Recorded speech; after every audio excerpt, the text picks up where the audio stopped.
हर हुजरे खाली एक लाइन दोहराती, ये शायर कभी नहीं सोएगा, कभी नहीं सोएगा।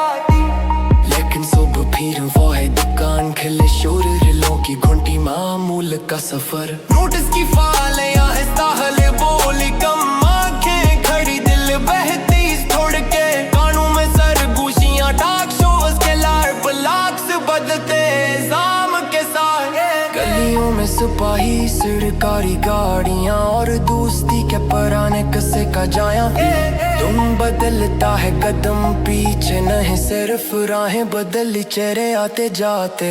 पत्थर की दीवार पर खराशें खतों पर, नीचे एक बच्चा रोता कागज फाड़ता। रात की हुआ फिर लौटती दुकान बंद, मौलवी की आवाज दूर कहे लोग अपने अपने कमरों में नोटस खले रिकॉर्ड साथ मामूली दर्द सादी। हमारी आवाज छोटी शहर के शोर में खो जाएगी शायद, पर हम चलते रहेंगे कदम, मसी रूटीन के सर्दियों की सुबह में खोई राह जंगी।